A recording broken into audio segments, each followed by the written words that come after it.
நேயர்கள் அனைவருக்கும் இனிமையான காலை நேர வணக்கங்கள் மற்றும் ஒரு சக்தியின் பிரஸ் ரிலீஸ் நிகழ்ச்சியினூடாக சந்திக்கின்றோம். இன்று 22ஆம் தேதி மே மாதம் வியாழக்கிழமை. இன்றைய தினமும் சக்தி பிரஸ் ரிலீஸ் நிகழ்ச்சியோடு இணைந்து கொள்ள எமது செய்தி பிரிவிலிருந்து கோகுல்நாத் எங்களோடு இணைந்து கொள்கின்ற வணக்கம் கோகுல். இனிய காலை வணக்கம் மயூரன். நேயர்களுக்கும் இனிய காலை வணக்கம். இன்று வெளிவந்திருக்கின்ற பத்திரிகைகளின் செய்திகளை பார்க்கலாம். நேற்று அதிகம் பேசப்பட்ட விடயங்கள் இன்றைய பத்திரிகைகளின் முக்கிய தலைப்புச் செய்திகளாக அமைந்திருக்கின்றது. முதலில் வீரகேசரி பத்திரிகையின் பிரதான செய்தியாக அமைந்திருக்கின்றது மோடியின் பதவியேற்பு நிகழ்வுக்கு ஜனாதிபதி மஹிந்தவுக்கு அழைப்பு, திங்களன்று புதுடில்லி விஜயம் என்று புகைப்படங்களுடனான செய்திகள் அமைந்திருக்கின்றது. இந்தியாவின் புதிய பிரதமராக நரேந்திர மோடி பதவியேற்க இருக்கின்ற விழாவில் கலந்து கொள்ளுமாறு ஜனாதிபதி மஹிந்த ராஜபக்சவுக்கும் அழைப்பு விடுக்கப்பட்டுள்ளது. இந்த பதவியேற்பு விழாவில் கலந்து கொள்ள தெற்காசிய கூட்டமைப்பைச் சேர்ந்த சாக் அமைப்பின் உறுப்பு நாடுகளின் தலைவர்களுக்கு அழைப்புதல் அனுப்பப்பட்டிருப்பதாக அந்த பிரதான செய்தி அமைந்திருக்கிறது. அடுத்து இன்னும் ஒரு செய்தி, அரசுக்கு எதிரான நம்பிக்கையில்லா பிரேரணை 94 மேலதிக வாக்குகளால் தோற்கடிக்கப்பட்டது. ஐக்கிய தேசிய கட்சி, தமிழ் தேசிய கூட்டமைப்பு இந்த கட்சிகள் ஆதரவாகவும் ஹெல உரிமைய ஏனைய கட்சிகள் சில வாக்கெடுப்பில் பங்கேற்கவில்லை என்றும் செய்தி வழியாக இருக்கிறது கோகுல். ஆமா, இதிலே மயூரன் நீங்கள் ஆரம்பத்தில் கூறிய விடயம், அதாவது மோடியினுடைய பதவியேற்பு நிகழ்விலே கலந்து கொள்வதற்காக நமது நாட்டினுடைய அதிமுக ஜனாதிபதி மஹிந்த ராஜபக்ச அவர்கள் பயணிக்க இருப்பதாக சில தகவல்கள் வெளியாகி இருக்கின்றன. இதிலே நரேந்திர மோடி அவர்கள் இந்திய பிரதமராக, நான் நினைக்கிறேன் பாரதிய ஜனதா கட்சி தேர்தலிலே வெற்றி பெற்றதன் பின்னர் பிரதமர் வேட்பாளராக அவர் தான் போட்டியிட்டிருந்தார். அவர் பிரதமர் வேட்பாளராக வெற்றி பெற்ற பின்னர் உலக நாடுகள் பலவற்றினுடைய தலைவர்கள் அவருக்கு தொலைபேசி வாயிலாகவும் கடிதங்கள் வாயிலாகவும் மின்னஞ்சல் வாயிலாகவும் வாழ்த்து தெரிவித்தார்கள். அந்த தலைவர்களினுடைய வரிசையிலே எமது நாட்டு தலைவரும் கூட இருக்கிறார். இதிலே குறிப்பாக ஒவ்வொருவருக்கும் தன்னுடைய நன்றிகளை தெரிவிக்கின்ற பொழுது நரேந்திர மோடி அமெரிக்காவினுடைய தலைவருக்கு அழைப்பையோ பதவி பிரமாண நிகழ்விலே கலந்து கொள்வதற்கான அழைப்பையோ அவர் வாழ்த்து தெரிவித்த பின்னர் நன்றி தெரிவித்ததாகவோ எந்த ஊடக செய்திகளிலும் பதிவாகவில்லை. அதற்கு பிறகு தெற்காசிய நாடுகளினுடைய தலைவர்களுக்கு அவர் தன்னுடைய பதவியேற்பு நிகழ்விலே கலந்து கொள்ளுமாறு உத்தியோகபூர்வமாக ஒரு அழைப்பினை விடுத்திருக்கிறார். இந்த உத்தியோகபூர்வமான அழைப்பு விடுத்திருக்கின்ற இந்த விடயம் தொடர்பிலே இந்தியாவிலே அரசியல் வட்டாரங்களில் பல்வேறு விதமான கருத்து பரிமாற்றுதல்கள் நிகழ்ந்து கொண்டிருக்கின்றன. இதிலே ஒரு சாரர் கூறுகிறார்கள் என்னவென்றால் மயூரன், இப்படியான ஒரு பதவி பிரமாண நிகழ்விலே ஏனைய நாடுகளினுடைய தலைவர்களை அழைப்பது சம்பிரதாயம் அல்ல என்று கூறுகிறார்கள். இன்னும் ஒரு சாரர் கூறுகிறார், அவர் பாரதத்தினுடைய பிரதமர், ஆகவே பதவி பிரமாண நிகழ்விலே ஏனைய நாட்டினுடைய தலைவர்களை அழைப்பது உசிதமான ஒரு காரியம் என்று. எவ்வாறாயினும் அவர் ஒரு நேசக்கரம் நீட்டுவதாகத்தான் தெற்காசிய நாடுகளினுடைய தலைவர்களை இந்த பதவி பிரமாண நிகழ்வுக்கு அழைப்பது என்கிற விவகாரம் அமைந்திருக்கிறது. அடுத்த நான் ஏற்கனவே குறிப்பிட்டதை போன்று அரசுக்கு எதிரான நம்பிக்கையில்லா பிரேரணை 94 மேலதிக வாக்குகளால் தோற்கடிக்கப்பட்டிருக்கின்றது. இது முக்கியமாக இந்த போதைப்பொருள் கடத்தல், பாவனை மற்றும் போதைப்பொருள் வர்த்தகம் ஆகியவற்றை தடுப்பதற்காக அரசாங்கத்திற்கு இருக்கின்ற ஆற்றலில் நம்பிக்கையற்றிருப்பதாக சுட்டிக்காட்டித்தான் இந்த பிரேரணை முன்வைக்கப்பட்டிருந்தது. ஆமா மயூரன், இந்த பிரேரணை ஒரு முக்கியத்துவம் வாய்ந்த ஒரு பிரேரணை, பெரும் சர்ச்சையை கிளப்பி இருந்தது. அரசாங்கத்திற்கு ஒரு சவாலை விடுக்கக்கூடிய வண்ணம் இந்த பிரேரணை அமைந்திருந்தது. ஐக்கிய தேசிய கட்சி கடந்த மார்ச் மாதம் அளவிலே இந்த பிரேரணையை பாராளுமன்றத்திலே சமர்ப்பித்திருந்தது. பிரேரணை மீதான விவாதம் நேற்று முன்தினமும் நடத்தப்பட்டிருந்தது. பிரேரணை மீதான வாக்கெடுப்பு நேற்று மாலை அளவிலே நடத்தப்பட்டிருந்தது. குறிப்பாக தமிழ் தேசிய கூட்டமைப்பு இந்த பிரேரணைக்கு ஆதரவாக வாக்களித்திருந்தது. ஜனநாயக தேசிய கூட்டணியும் கூட இந்த பிரேரணைக்கு ஆதரவாக வாக்களித்திருந்தது. அது மாத்திரமல்லாமல் பிரஜைகள் முன்னணியும் இந்த பிரேரணைக்கு ஆதரவாக வாக்களித்திருந்தார்கள். அதே நேரத்திலே ஹெல உரிமைய தேசிய சுதந்திர முன்னணி என்று சொல்லுகின்ற இரண்டு கட்சிகளை சேர்ந்தவர்கள், அரசாங்கத்தினுடைய பங்காளி கட்சிகள் என்றும் சொல்ல முடியும், இந்த இரண்டு கட்சிகளை சார்ந்தவர்களும் இந்த பிரேரணை மீதான வாக்கெடுப்பின் பொழுது கலந்து கொள்ளவில்லை, சபையிலே பிரசன்னமாக இருக்கவில்லை என்றுதான் ஊடகங்களில் வாயிலாக நமக்கு அறிய கிடைத்தன. அது மாத்திரமல்லாமல் குறிப்பாக இந்த பிரேரணைக்கு ஆதரவாக 57 வாக்குகளும் எதிராக 151 வாக்குகளும் அளிக்கப்பட்டிருந்தன. 15 நடுநிலை வாக்குகள் பதிவு செய்யப்பட்டிருந்தன. ஆக மொத்தத்திலே 94 மேலதிக வாக்குகளால் ஐக்கிய தேசிய கட்சியினால் கொண்டுவரப்பட்ட இந்த பிரேரணை தோல்வியடைந்திருந்தது. மயூரன், இன்னும் ஒரு விடயத்தை குறிப்பிட வேண்டும் மயூரன், சிலர் இந்த பிரேரணைக்கு எதிராக வாக்களித்திருந்தார்கள். அவர்களை இந்த இடத்திலே நாங்கள் யார் என்று சொல்ல வேண்டும். இலங்கை தொழிலாளர் காங்கிரஸ், இபிடிபி, அகில இலங்கை மக்கள் காங்கிரஸ், ஸ்ரீலங்கா முஸ்லிம் காங்கிரஸ், பிரபா கணேசன், ராதாகிருஷ்ணன், திகாம்பரம், எல்லாவல்ல மேதானந்த தேரர் ஆகிய அனைவருமே குறிப்பாக இந்த பிரேரணைக்கு எதிராக வாக்களித்திருந்தார்கள் என்பதையும் இந்த சந்தர்ப்பத்திலே நாங்கள் குறிப்பிட வேண்டும். அவர்களது நிலைப்பாடு வெளிப்பட்டிருக்கிறது. சரி, இதை சார்ந்ததாக இன்னும் ஒரு செய்தியை பார்க்கலாம். வடக்கில் சிறுவர்களுக்கு சாராயமும் பியரும் அரசின் மீது கூட்டமைப்பு குற்றச்சாட்டு என்ற ஒரு செய்தி வழியாக இருக்கின்றது. வடக்கில் 18 வயதுக்கு உட்பட்ட சிறுவர்களுக்கு சாராயத்தையும் பியற்றின்களையும் வழங்குகின்ற அரசாங்கம் வடக்கிற்கு உணர்ச்சியற்ற ஜனநாயகத்தை வழங்கிவிட்டு வடமாகாணத்தை ராணுவத்திடம் கையளித்திருக்கிறது என்று சுரேஷ் பிரேமச்சந்திரன் ஒரு குற்றச்சாட்டு ஒன்றை முன்வைத்திருக்கின்றார். ஆமா மயூரன், உங்களுக்கு தெரியும், அண்மையிலே யாழ் வரணி பகுதியிலே, நான் நினைக்கிறேன் வரணி பகுதியிலே நடைபெற்ற ஒரு நிகழ்வின் பொழுது வடமாகாண முதலமைச்சர் சி.வி. விக்னேஸ்வரன் அவர்கள் கலந்து கொண்டிருந்தார். அந்த நேரத்திலே அவர் குறிப்பிட்டிருந்தார், வடமாகாணத்திலே போதைப் பொருள் பாவனை என்பது அதிகரித்து செல்கிறது. இந்த போதைப் பொருள் பாவனை வடமாகாணத்திலே தொடர்ச்சியாக அதிகரித்து செல்லுமாக இருந்தால் அங்கு இருக்கக்கூடிய நாளைய சந்ததியினர் பல்வேறு ரீதியான கலாச்சார சீரழிவுகளுக்கு உள்ளாவதற்கான நிலை ஏற்படும் என்று அவர் அந்த முன்மொழிந்ததை தமிழ் தேசிய கூட்டமைப்பினுடைய ஊடக பேச்சாளர் சுரேஷ் பிரேமச்சந்திரன் வழிமொழிந்திருக்கிறார். இனி ஏனைய செய்திகளை பார்க்கலாம். இலங்கை அரசாங்கத்தின் முடிவு இதுவரை உத்தியோகமாக அறிவிக்கப்படவில்லை. ஐநா மனித உரிமை பேரவை தெரிவிப்பு. யுத்தத்தின் இறுதிக் கட்டத்தில் 2 தரப்பினராலும் மேற்கொள்ளப்பட்டதாக கூறப்படுகின்ற மனித உரிமை மீறல்கள் குறித்து ஐநா விசாரணை யோசனைக்கு இணங்க முடியாது என்ற இலங்கை அரசாங்கத்தின் முடிவு இதுவரை தமக்கு உத்தியோகமாக அறிவிக்கப்படவில்லை என்று ஐக்கிய நாடுகள் மனித உரிமைகள் பேரவை தெரிவித்திருப்பதாக இந்த செய்தி வழியாக இருக்கிறது. இதிலே குறிப்பாக என்னவென்றால் அந்த விசாரணை பொறிமுறைக்கு இலங்கையிலே இருக்கக்கூடிய அதிகாரிகள், அந்த ஐக்கிய நாடுகள் சபையினுடைய அதிகாரிகள் இலங்கைக்கு வருகின்ற அந்த விவகாரம் தொடர்பிலே இதுவரை தீர்க்கமான எந்த ஒரு விடயமும் வெளிப்படவில்லை என்று பல பத்திரிகைகளிலே இந்த செய்தி வழியாக இருக்கிறது. மகன், அடுத்து இன்னொரு செய்தி. சர்வதேச விசாரணை என்பது எமது மக்களின் நோக்கத்தை நிறைவேற்றாது, பான் கி மூனிடம் ஜனாதிபதி எடுத்துரைப்பு என்ற ஒரு செய்தி வெளியாக இருக்கிறது. பாதுகாப்பு ஒத்துழைப்புக்கான ஆசிய அமைப்பை உருவாக்குவதற்கு சீனா ஜனாதிபதி அழைப்பு என்று இது சீனாவில் இடம்பெற்ற ஒரு விடயம். அதாவது இலங்கை ஜனாதிபதி அவர்கள் சீனாவுக்கு சென்றிருக்கிறார். அது தொடர்பான விடயங்களாக அமைந்திருக்கின்றது. அதைவிட பம்பலப்பிட்டி இந்து கல்லூரியில் தூக்கில் தொங்கிய நிலையில் ஆசிரியரின் சடலம் மீட்பு, ஆசிரியர்கள் மாணவர்கள் மத்தியில் பெரும் அதிர்ச்சி என்று புகைப்படத்துடனான ஒரு செய்தி வெளியாக இருக்கிறது. இந்த தற்கொலை முயற்சி என்பது தவிர்க்கப்பட வேண்டிய ஒரு விடயம். ஆசிரியர்களை இவ்வாறு இந்த தற்கொலைகளுக்கு முன்னுதாரணமாக இருப்பது என்பது வரவேற்கக்கூடிய விடயம் அல்ல. ஆமா மயூரன், நீங்கள் கூறுவது சரி. இருந்தாலும் மயூரன், இது தற்கொலையா கொலையா என்பதிலே ஒரு சந்தேகம் நிலவுவதாக அந்த உயிரிழந்த ஆசிரியருடைய மனைவி தெரிவித்திருக்கிறார். அவருக்கு 37 வயது, 2 பிள்ளைகளுடைய தந்தை. 2005ஆம் ஆண்டிலிருந்து பம்பலப்பிட்டியில் இருக்கக்கூடிய அந்த பிரபல பாடசாலையிலே தான் அவர் ஆசிரியராக சேவையாற்றிக் கொண்டிருக்கிறார். திங்கட்கிழமை செவ்வாய்க்கிழமையிலிருந்து அவர் மனைவியோடு தொலைபேசி ஊடாக உரையாடவில்லை என்கிற ஒரு விடயமும் கூட ஆரம்பகட்ட விசாரணைகளிலே தெரிய வந்திருக்கிறது. குறிப்பாக மனைவி கூறியிருக்கிறார், தனக்கும் கணவனுக்கும் இடையிலே எந்த விதமான பிரச்சனையும் இருக்கவில்லை, ஏனையவர்களுக்கு இடையிலும் எந்த விதமான பிரச்சனைகளும் இருக்கவில்லை. இப்படியான நிலையிலே அவர் ஏன் தூக்கிட்டு தற்கொலை செய்து கொண்டார் என்பதிலே தனக்கு ஒரு சந்தேகம் நிலவுவதாக தெரிவித்திருக்கிறார்கள். நான் நினைக்கிறேன், சடலம் மீதான பிரேத பரிசோதனைகள் நிறைவு பெற்றதன் பின்னரும், ஆரம்பகட்ட விசாரணைகள் நிறைவு பெற்றதன் பின்னரும் இது கொலையா அல்லது தற்கொலையா அல்லது வேறேனும் ஒரு அழுத்தம் இவர் தூக்கிட்டுக் கொள்வதற்கான காரணமாக இருக்க முடியுமா என்பது தொடர்பிலே தகவல்கள் வெளியாகும். எது எவ்வாறாயினும் எந்த வகையிலும் இப்படியான விடயங்கள் ஒரு பாடசாலையினுடைய நற்பெயருக்கு அபகீர்த்தியை ஏற்படுத்தக்கூடியதாக இருக்கக்கூடாது என்பதுதான் என்னுடைய பிரத்யேகமான எதிர்பார்ப்பு. ஏனென்றால் ஒரு ஆசிரியருடைய செயற்பாடோ அல்லது ஒரு மாணவருடைய செயற்பாடோ அல்லது ஒரு பாடசாலையினுடைய அதிபருடைய செயற்பாடோ, அந்த செயற்பாட்டிலே ஏதேனும் ஒரு ஒழுங்கீனமான ஒரு விடயம் தென்படுமாக இருந்தால் நேரடியாக அது பாடசாலையினுடைய நட்பெயருக்கு அபகீர்த்தியை ஏற்படுத்தக்கூடியதாக இருக்கும். ஆனால் இவ்வாறான விடயங்களிலே அப்படியான அபகீர்த்தி ஏற்படுத்தக்கூடிய செயற்பாடுகள் நடவடிக்கைகள் எந்த நடவடிக்கை முன்னெடுக்கப்பட்டாலும் அது பாடசாலையினுடைய நட்பெயருக்கு அபகீர்த்தியை ஏற்படுத்தக்கூடாது. அப்படியாக மற்றவர்கள் அதனை காணக்கூடாது என்று வினயமாக நான் கேட்கிறேன்.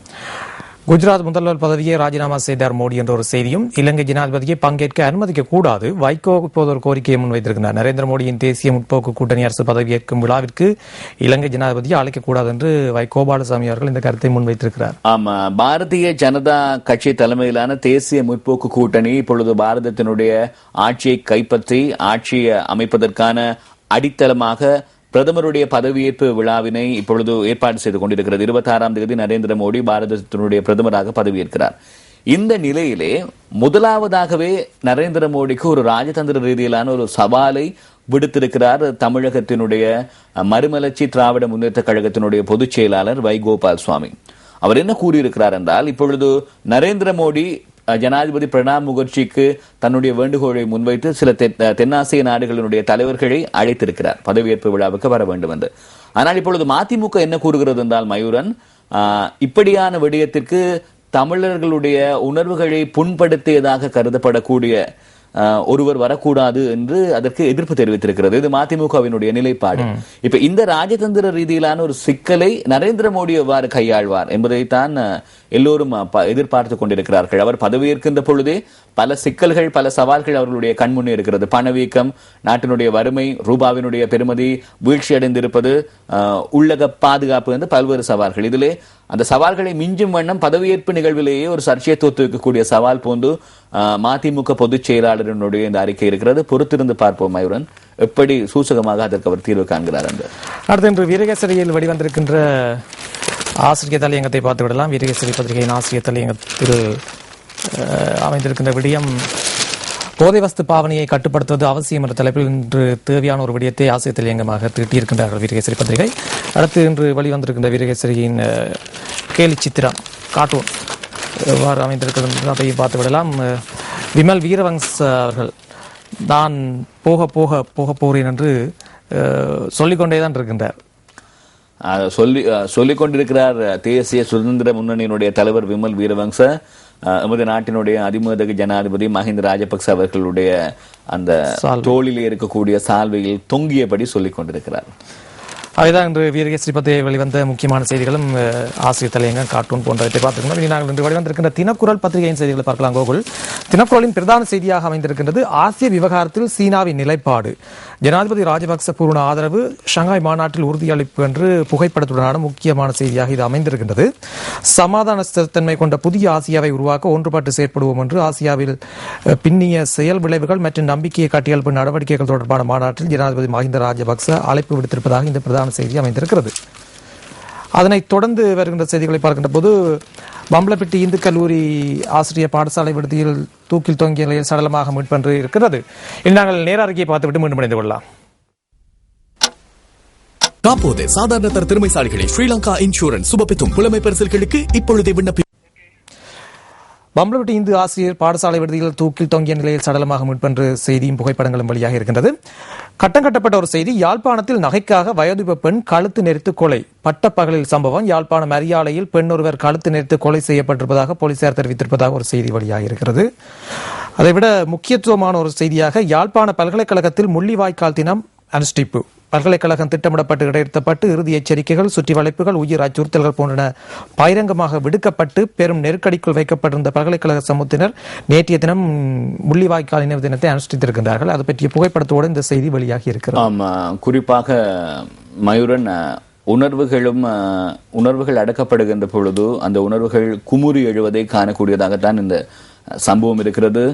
இம்மாதம் 16ஆம் தேதியிலிருந்து 20ஆம் தேதி வரை யாழ்ப்பாண பல்கலைக்கழகத்தினுடைய செயற்பாடுகளை ஸ்தம்பிதமடைய செய்வதாக ஒரு செய்தி வெளியாக இருந்தது. அதன் பின்னர் பல்கலைக்கழகத்தினுடைய கல்வி நடவடிக்கைகள் அனைத்துமே தடைப்பட்டிருந்தன.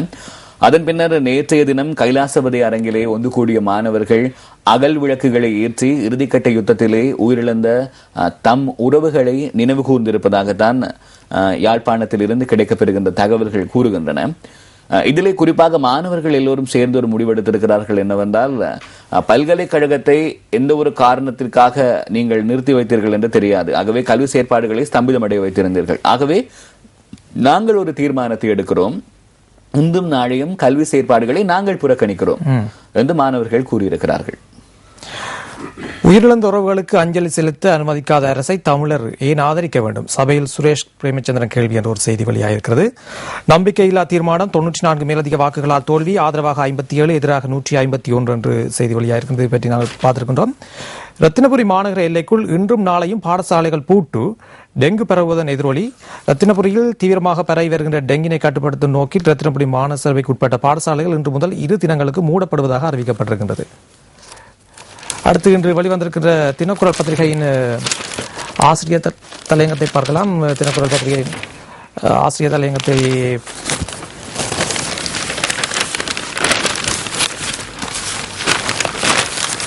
ஆசிரியர் தலையங்கம் எதிர்மறையான விளைவுகளும் பெருமதி வாய்ந்தவை என்ற தலைப்பில் தீட்டப்பட்டிருக்கின்றது. அதே வேளையில் அதே பக்கத்திலே இன்றைய தினக்குரலின் கார்ட்டூன் வழியாக இருக்கிறது. எந்த தேர்தலையும் எதிர்கொள்ள தயார். இது ரணில் விக்ரமசிங்கே அவர்கள் நேற்று முன்தினம் கூறிய அந்த கருத்துக்கு ஒரு வெளிப்பாடாக இந்த கார்ட்டூன் அமைந்திருக்கின்றது.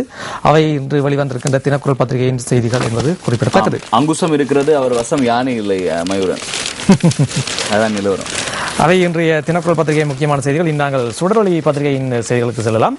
சுடரொளியின் பிரதான செய்தியாக அமைந்திருக்கின்றது. நம்பிக்கையில்லா பிரேரணை 94 மேலதிக வாக்குகளால் தோற்கடிப்பு. சம்பிக்க விமல் கட்சிகள் புறக்கணிப்பு. ஆதரவு 57, எதிர்ப்பு 151, நடுநிலை 15 என்று குறிப்பிடப்பட்டு வெளியாகி இருக்கிறது. ஊவாவில் பதிலடி. அடுத்த தேர்தலை இலக்கு வைத்து ஐக்கிய தேசிய கட்சியால் அரசுக்கு எதிராக கொண்டுவரப்பட்டுள்ள நம்பிக்கையில்லா பிரேரணையானது முற்றுமுழுதாக தோல்வியடைந்ததொன்றாகும் என தெரிவித்த அமைச்சர் அமைச்சர் சுசில் பிரேம் ஜெயந்த ஐக்கிய தேசிய கட்சியின் இந்த நடவடிக்கைக்கு ஊவா மாகாண சபை தேர்தலில் சிறந்த பதிலடி கொடுப்போம் என்று தெரிவித்திருப்பதாக ஒரு செய்தி வெளியாகிருக்கிறது. யாழ் பல்கலைக்கழக மாணவர்கள் பகிஷ்கரிப்பு என்று கல்வி நடவடிக்கைகள் பகிஷ்கரிப்பு தொடர்பான ஒரு செய்தி வெளியாக இருக்கிறது. சீனாவில் ஜனாதிபதி ராஜபக்ச ஐநா பொதுச் செயலாளர் பான் கி மூன் சந்திப்பு. மீண்டும் இலங்கை வருமாறு அழைப்பு விடுக்கப்பட்டிருக்கின்றது. இலங்கையில் யுத்தம் முடிவிட்ட பின்னர் மீண்டும் 2வது தடவையாகவும் இலங்கைக்கு விஜயம் செய்யுமாறு ஐக்கிய நாடுகள் செயலாளர் நாயகம் பான் கி மூனுக்கு இலங்கை ஜனாதிபதி மஹிந்த ராஜபக்ச நேரில் அழைப்பு விடுத்திருப்பதாக இந்த செய்தி அமைந்திருக்கிறது. அதேவேளையில் யாழ்ப்பாண பல்கலைக்கழகத்தில் முள்ளிவாய்க்கால் நினைவேந்தல் தொடர்பான புகைப்படத்துடனான செய்தி வெளியாக இருக்கிறது. தாய்லாந்தில் குழப்ப நீடிப்பு. தாய்லாந்தில் அரசியல் குழப்பநிலையை தணிக்கும் முயற்சியாக ராணுவ தளபதி ஏற்பாடு செய்திருந்த அவசர பேச்சு முடிவுகள் எதுவுமின்றி நேற்று முடிவடைந்திருப்பதாக ஒரு வெளிநாட்டு செய்தி வெளியாக இருக்கிறது. மோடி பதவியேற்பு நிகழ்வுக்கு ஜனாதிபதி மஹிந்தவிற்கு அழைப்பு இந்திய தூதரகம் உறுதிப்படுத்தியிருப்பதாக இந்த செய்தி ஒன்று அமைந்திருக்கின்றது. அடுத்து இன்னொரு செய்தி, இதுவும் மோடி சம்பந்தப்பட்ட செய்தி ஒன்று. சூரியன் ஆதிக்கத்தால் மோடி தொடர் வெற்றிகள் குவிப்பார். ஜோதிடர்கள் ஆர்வடம் சொல்ல தொடங்கி இருக்கின்றனர். ஆமா, 26ஆம் தேதி அவர் பதவி ஏற்கிறார் மயூரன். 26ஆம் தேதி சூரியன் உச்சம் கொடுக்கிற ஒரு நாள் என்று சோதிடர்கள் கணித்திருக்கிறார்கள். அது மாத்திரமல்லாமல் சனியும் சூரியனும் சேர்ந்து வருகிற நாளாக இருக்கின்ற காரணத்தினால் 26ஆம் தேதியினுடைய கூட்டு எண் 8ஆக இருக்கின்ற காரணத்தினால் மோடியினுடைய ஆட்சியிலே நாடு வளம் பெறும். அது மாத்திரமல்லாமல் மோடியினுடைய ஆட்சி ஸ்திரத்தன்மை வாய்ந்ததாகவும் தன்னுடைய நாட்டிற்கும் அயல் நாட்டிற்கும் நன்மை பயப்பதாகவும் இருக்கும் என்று சோதிடர்கள் கணித்து கூறியிருக்கிறார்கள். இப்பொழுது பாரதிய ஜனதா கட்சியில் இருக்கக்கூடிய எல்லோரும் பாரதிய ஜனதா கட்சியை அடையாளப்படுத்துகின்ற பொழுதே இந்து அடிப்படைவாத கட்சி என்றுதான் சொல்வார்கள். RSS என்ற ஒரு அமைப்பு இருக்கிறது, ராஷ்டிரிய சுயம் சேவக சங்கம். இந்து மதத்தை கட்டி காப்பதற்கான ஒரு அமைப்பு தான் என்பதுதான் அந்த அமைப்பினுடைய சங்கல்பமாக இருக்கிறது. ஆகவே சோதிடம் இப்படியான விடயங்களில் நரேந்திர மோடி நம்பிக்கையுடையவராக இருக்கிறார் என்பதை வெளிப்படுத்துவது போன்று அவருடைய பதவியேற்பு நாள் கணிக்கப்பட்டது விளக்கப்படுத்துகிறது மயூரன். எது எவ்வாறாயினும் ஒரு பதவி ஏற்பதாக இருந்தால் நல்ல நாளில் தானே ஏற்பார்கள். எனவே பார்ப்போம் மோடி நிலை இன்னும் எவ்வளவு காலம் தொடரப்போகுது என்று. இனி ஐக்கிய நாடுகள் நிபுணர் பதவிக்கு கலாநிதி பாக்கியசோதி விண்ணப்பம். மனித உரிமைகள் உயர்ஸ்தானிகர் ஆலயத்தில் நிலவும் சுயாதீனமான ஐநா நிபுணர் பதவிக்கான வெற்றிடத்துக்கு மாற்றுக் கொள்கைகளுக்கான மத்திய ஆய்வு நிலைய நிறைவேற்று இயக்குநர் கலாநிதி பாக்கியசோதி சரவணமுத்து விண்ணப்பித்திருப்பதாக ஒரு செய்தி வெளியாகி இருக்கிறது. இலங்கை மீனவர்கள் 14 பேர் கைது. இது தொடர்ந்து செல்கின்ற ஒரு செய்திகள் அடிக்கடி இடம்பெறுகின்ற செய்தியாக மாறிக்கொண்டே இருக்கின்றது. இதுக்கு முடிவே இல்லை. பம்பலப்பட்டி பாடசாலை ஆசிரியர் மரணத்தை சந்தேகிக்கின்றார் மனைவி என்ற ஒரு செய்தியும் வெளியாக இருக்கிறது. இவை இன்று வெளிவந்த சுடரொளி பத்திரிகை முன்பக்க செய்திகளாக அமைந்திருக்கிறது. ஆமா மயூரன், ஆசிரியர் தலையங்கம் இப்படியாகத்தான் இருக்கிறது. சுடரொளி பத்திரிகையினுடைய ஆசிரியர் தலையங்கம். சார்க் திரைப்பட விழா கொழும்பில் என்று கார்ட்டூன் வழியாக இருக்கிறது. சுடரொலியில் ஆசிரியர் தலையங்கம் ஈழத்தமிழர் விடயத்தில் மோடிக்குள்ள பொறுப்பு என்ற தலைப்பில் தீட்டப்பட்டிருக்கின்றது. நான் நினைக்கிறேன் காலம் அறிந்த ஒரு ஆசிரியர் தலையங்கம். மோடி பதவி ஏற்பதற்கு இன்னும் 4 நாட்கள் இருக்கின்ற நிலையிலே இந்த ஆசிரியர் தலையங்கம் வந்திருக்கிறது. இந்த ஆசிரியர் தலையங்கம் சூசகமாக பல விடயங்களை சொல்ல விடுகிறது. அதே போல இந்த கார்ட்டூனும் நிறைய விடயங்களை சிந்திக்க வைத்திருக்கின்றது. நினைக்கிற கோச்சடையான் திரைப்படம் நாளைய தினம் வெளியாகிறது. அந்த திரைப்படம் வெளியாகின்ற அந்த நேரத்தை ஒட்டி இப்பொழுது இது நம்ம ஆளு என்று புதிய ஒரு திரைப்படத்தை வெளியிட்டிருக்கிறார்கள். அந்த திரைப்படத்தில் நான் நினைக்கிறேன் நடிகராக தோன்றியிருப்பவர் நரேந்திர மோடி. அந்த திரைப்படத்தை பார்ப்பதற்காக மூவர் செல்கிறார்கள். அதிமுக ஜனாதிபதி அவர்களும் தமிழ் தேசிய கூட்டமைப்பினுடைய பாராளுமன்ற குழு தலைவர் R. சம்பந்தனையா அவர்களும் வடமாகாண முதலமைச்சர் CV. விக்னேஸ்வரனும் ஒவ்வொருவரும் ஒவ்வொரு விதமான உணவு பண்டங்களை கையில் வைத்திருக்கிறார்கள். பாப்கார்ன் வைத்திருக்கிறார்கள், ஐஸ்கிரீம் வைத்திருக்கிறார்கள். ரொம்ப அபரிமிதமான கற்பனை. பால் பேக்கெட்டும் கையில் இருக்கிறது. அவை இன்று வெளிவந்த சுடரொலி பத்திரிகையில் இடம்பெற்ற முக்கியமான செய்திகள் மற்றும் கேலி சித்திரம், ஆசிரியர் தலையங்கம் ஆகியவற்றை பார்த்திருக்கின்றோம். இனி நாங்கள் இன்று வெளிவந்திருக்கின்ற மெட்ரோ நியூஸ் பத்திரிகையின் ஏனைய செய்திகள், முக்கியமான செய்திகளை பார்க்கலாம். பம்பலப்பட்டி கல்லூரி அறையில் ஆசிரியர் சடலமாக மீட்பு என்று பிரதான செய்தி அமைந்திருக்கின்றது. 2 பஸ்கள் மோதிக்கொண்டதில் 25 பேர் காயமுற்று வைத்தியசாலையில். பனாமுருவ போலீஸ் பிரிவுக்கு உட்பட்ட எம்பிலிப்பிட்டிய ஊர்பொக்க பிரதான வீதியில் நேற்று பகல் இரு பஸ்கள் மோதிக்கொண்டதில் சுமார் 25 பேர் காயமுற்று வைத்தியசாலையில் சிகிச்சை பெற்று வருவதாக போலீஸ் ஊடகப் பிரிவு தெரிவித்திருப்பதாக ஒரு செய்தி வெளியாக இருக்கிறது. மாதம்பிட்டி பள்ளிக்கு அருகில் ஆயுதத்துடன் ஒருவர் கைது. கொழும்பு கிராண்ட் பாஸ் மாதம்பிட்டி பள்ளிக்கு அருகில் சட்டவிரோத ஆயுதம் வைத்திருந்த சந்தேக நபர் ஒருவர் செவ்வாய்க்கிழமை மாலை கைது செய்துள்ளதாக போலீஸ் ஊடகப் பிரிவு தெரிவித்திருப்பதாக ஒரு செய்தி வெளியாக இருக்கின்றது. நானோயாவில் வேனில் கடத்தப்பட்ட 2 மாணவிகள் தப்பி வந்திருக்கின்றார்கள். நானோயா பகுதியில் 2 பாடசாலை மாணவிகள் கடத்தி செல்லப்பட்டதாக கூறும் சம்பவம் ஒன்று இடம்பெற்றிருப்பதாகவும் அந்த செய்தி அமைந்திருக்கிறது. அதைவிட 8 இளைஞர்களுடன் மதுபோதையில் அநாகரிகமாக நடந்து கொண்ட யுவதி கைது. வெசாக் தினத்துக்கு மறுநாள் 8 இளைஞர்களுடன் அனுராபுரம் பசவக்குளம் வாவிக்கரையில் மதுவருந்தி நாகரிகமற்ற முறை நடத்தி கொண்ட என்ற சந்தேகத்தின் பேரில் போலீசாரால் கைது செய்யப்பட்ட 22 வயது யுவதி ஒருவர் கொழும்பு ரட்சன்ய சேனை முகாமில் ஒப்படைக்கும்படி அனுராபுரம் நீதிமன்ற நீதிவான் உத்தரவிட்டிருப்பதாக செய்தி வெளியாகிருக்கின்றன. அவை மெட்ரோ நியூஸ் பத்திரிகையில் இடம்பெற்ற முக்கியமான செய்திகளாக அமைந்திருக்கின்றன. கோகுல், ஆமா, குறிப்பாக அந்த நானோயாயிலே 2 சிறுமிகளை கடத்தி செல்லும் பொழுது தப்பி சென்றதாக ஒரு செய்தி வழியாக இருந்தது. இதனை ஒத்த ஒரு செய்தி அண்மையிலும் நிகழ்ந்திருந்தது. மயூரன், கொழும்பிலே கடத்தப்பட்ட பெண்மணி ஒருவர் அட்டனில் விடுவிக்கப்பட்டிருந்தார். இதுதான் இன்றைய முக்கியமான செய்திகளாக அமைந்திருக்கின்றன. குறிப்பாக இப்போது மோடியை பற்றி தான் எல்லா இடம் பேச்சு. முக்கியமாக ஆசியா தவிர்ந்த சில நாடுகளிலிருந்து கூட ஏனைய நாடுகளிலிருந்து கூட முக்கியமான தலைவர்களுக்கு அழைப்பு விடுக்கப்பட்டிருக்கின்றது பதவியேற்பு விழாவுக்கு. இந்த பதவியேற்பு விழா சம்பந்தமாக கூறுவதாக இருந்தால் எல்லா நாட்டினுடைய தலைவர்களும், தெற்காசிய நாடுகளினுடைய அழைப்பு விடுக்கப்பட்ட ஒவ்வொரு நாட்டினுடைய தலைவர்களும் மயூரன் மோடியினுடைய பதவியேற்பு விழாவிலே கலந்து கொள்வதாகத்தான் தீர்மானமாக இருக்கிறது. எப்படி இருந்தாலும் கூட பாகிஸ்தானுடைய பிரதமர் நவாஸ் ஷெரீப் இந்த பதவியேற்பு நிகழ்விலே கலந்து கொள்வதா இல்லையா என்பது தொடர்பிலே நாட்டுக்குள்ளே ஒரு குழப்ப நிலை இருக்கிறதா. ஏனென்றால் மோடி தீவிர இந்து மதவாத போக்குடையவர், அவர் பாகிஸ்தானுக்கு அச்சுறுத்தலாக இருப்பாரா என்கிற ஒரு விடயம் மோடி பிரதமர் வேட்பாளராக நிற்கின்ற காலகட்டத்தில் இருந்தே கசிந்து கொண்டிருந்தது. இப்பொழுது நவாஸ் ஷெரீப் யோசிக்கிறார் இந்த பதவியேற்பு நிகழ்விலே கலந்து கொள்வதா இல்லையா. அந்த 2 நாட்டு ராஜதந்திர உறவுகளை கருத்தில் கொண்டால் அவர் கலந்து கொள்ள வேண்டி நிச்சயமாக கலந்து கொள்ள வேண்டும். அப்படி இல்லாமல் இருக்கின்ற பொழுது அவர் கலந்து கொள்வாராக இருந்தால் அவருடைய அரசியல் செல்வாக்கினை அந்த நாட்டிலே இருக்கக்கூடிய முஸ்லிம்கள் மத்தியிலே அவர் கலந்து கொள்கின்ற அந்த விவகாரம் எந்த அளவு எடுத்து செல்லும் என்பதில் ஒரு பிரச்சனை இருக்கிறது. ஆகவே அவருடைய நிலை கொஞ்சம் அல்லாடி கொண்டிருக்கிறார். இனி நாங்கள் தினகரன் பத்திரிகையின் செய்திகளை பார்க்கலாம். ஆசியாவின் நெருக்கடிகளை தீர்க்க பிராந்திய நாடுகளின் ஒன்றுபட்ட செயற்பாடுகள் அவசியம். சீனாவில் ஜனாதிபதி உரை. அரசாங்கத்தின் அடிப்படை உரிமைகள் உலகில் மீறப்படுவது பெரும் கவலை அளிப்பதாக செய்தி வெளியாக இருக்கின்றது. நம்பிக்கையில்லா பிரேரணை 94 மேலதிக வாக்குகளால் தோற்கடிப்பு. ஆதரவு 57, எதிர் 151 என்ற செய்தி வெளியாக இருக்கிறது. ரூபாய் 5,37,00,000 பெறுமதி 71 தங்க பிஸ்கட்கள், 3.6 கிலோ நகைகள் கடத்தல். விமான நிலையத்தில் முறியடிப்பு. 5,37,00,000 ரூபாய் பெறுமதியான தங்க கட்டிகள் மற்றும் நகைகளை கடத்தி வந்த 2 இளைஞர்கள் நேற்று காலை கட்நாயக்க விமான நிலையத்தில் வைத்து சுங்க அதிகாரிகளால் கைது செய்யப்பட்டிருப்பதாக ஒரு செய்தி வெளியாக இருக்கின்றது. மோடி பதவியேற்பு வைபவம். சார்க் தலைவர்களுக்கு அழைப்பு. பாகிஸ்தான் பிரதமரை அழைக்க தீர்மானம் என்ற ஒரு செய்தி வெளியாக இருக்கின்றது. துப்பாக்கிகளை தொலைத்த 2 போலீசார் பணி நீக்கம் என்ற ஒரு செய்தி வெளியாக இருக்கின்றது. காணாமல் போன 4 சிறுவர்களும் கண்டுபிடிப்பு என்ற ஒரு செய்தியும். டெங்கு ஒழிப்பு வேலை ரத்தினபுரியில் பாடசாலைகளில் பூட்டு என்று வெளியாக இருக்கின்றது. அதேவேளை நம்பிக்கையில்லா பிரேரணை குறுகிய அரசியல் நோக்கம் கொண்டது. பாராளுமன்ற வரலாற்றில் இதுவரை 22 பிரேரணைகள் என்று ஒரு செய்தியும் இன்றைய தினகரனின் முன்பக்கத்தில் வெளியாக இருக்கின்றது.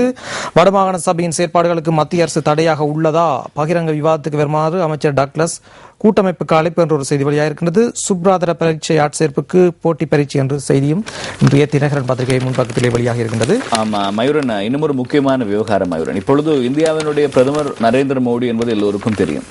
ஆனால் இப்பொழுது இந்திய லோக்சபா மக்களவையினுடைய எதிர்க்கட்சி தலைவர் யார் என்கிற ஒரு கேள்வி இருக்கிறது. இப்பொழுது இந்த முறை எதிர்க்கட்சி தலைவரை தெரிவு செய்வதிலே ஒரு குழப்ப நிலை தோன்றி இருக்கிறது. சென்ற முறை ஆளும் கட்சியாக இருந்த காங்கிரஸ் கட்சி மொத்தமாக தனித்து 44 ஆசனங்களை பெற்றிருந்தது.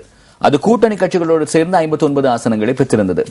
1998ஆம் ஆண்டு இந்தியாவினுடைய பாராளுமன்ற கட்டளை சட்டத்தின் கீழ் எதிர்க்கட்சி தலைவர் எவ்வாறு தெரிவு செய்யப்படுவார் என்று அதிலே கூறப்பட்டிருக்கிறது. எப்படி என்றால் மயூரன், இந்தியாவினுடைய லோக்சபாவினுடைய மொத்த ஆசனங்களின் எண்ணிக்கை 543. இந்த 543 ஆசனங்களில் 10% ஆசனங்களை எவரொருவர் பெறுகிறாரோ அந்த கட்சியில் இருந்து தான் எதிர்க்கட்சியை தெரிவு செய்ய முடியும்.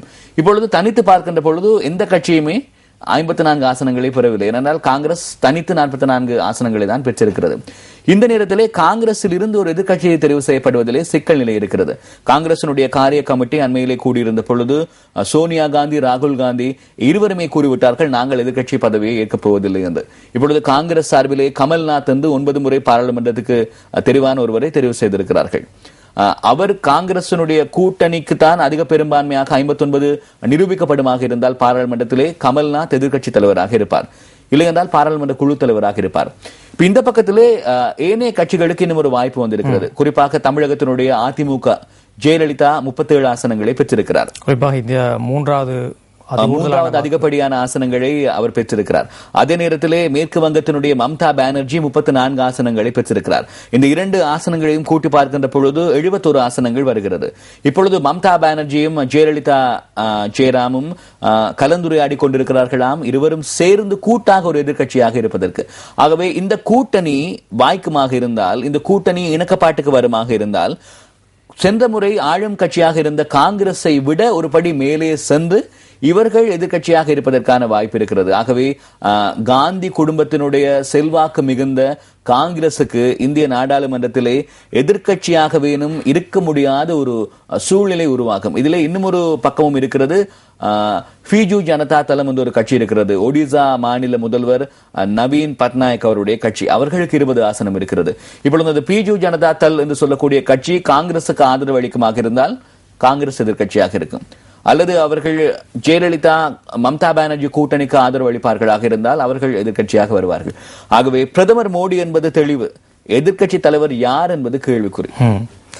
தொடர்ந்து பாப்போம் இனி வேறு நாட்களில். இனி இன்று வெளிவந்திருக்கின்ற தினகரனின் காட்டுரை இவ்வாறு அமைந்திருக்கிறது. ரயில் சாரதியை பயணிகள் தாக்கி உள்ளதா செய்தி. செய்தது சரி என்று நான் கூற மாட்டேன், என்றாலும் பொதுமக்களின் பொறுமைக்கும் எல்லை உண்டு என்பதை நீங்களும் புரிந்து கொண்டால் நல்லது என்று சொல்வது மாதிரி சுந்தரி அவர்கள் வரைந்திருக்கின்ற கார்ட்டூன் அமைந்திருக்கிறது. அவை தினகரன் கார்ட்டூன். இனி இன்று தினகரன் பத்திரிகையின் வெளிவந்திருக்கின்ற ஆசிரியர் தலையங்கத்தை பார்க்கலாம். விசுவிசுத்து போன அபாண்ட குற்றச்சாட்டு என்ற தலைப்பில் இன்றைய தினம் தினகரனின் ஆசிரியர் தலையங்கம் அமைந்திருக்கின்றது. அவைதான் இன்று வெளிவந்த பத்திரிகைகளில் இடம்பெற்ற முக்கியமான செய்திகள் என்பது குறிப்பிடத்தக்கது. அவை குறிப்பாக இன்று எல்லாமே ஆசியாவில் இடம்பெற்றுக் கொண்டிருக்கின்ற இந்த ஜனாதிபதி அவர்களின் விஜயம் தொடர்பான செய்திகளும் நரேந்திர மோடியினுடைய பதவியேற்பு சார்ந்த செய்திகள் தான் அதிகம் இன்று வெளியாகின்றன பத்திரிகைகள் என்பது குறிப்பிடத்தக்கது. நன்றி கோகுல். இன்றைய தினமும் சக்தி பிரஸ் ரிலீஸ் நிகழ்ச்சியினூடாக இணைந்து உணவகி. நன்றி மயூரன். மீண்டும் நாளை சந்திக்கலாம் சக்தி பிரஸ் ரிலீஸ் நிகழ்ச்சியினூடாக. வணக்கம் நேர்களே.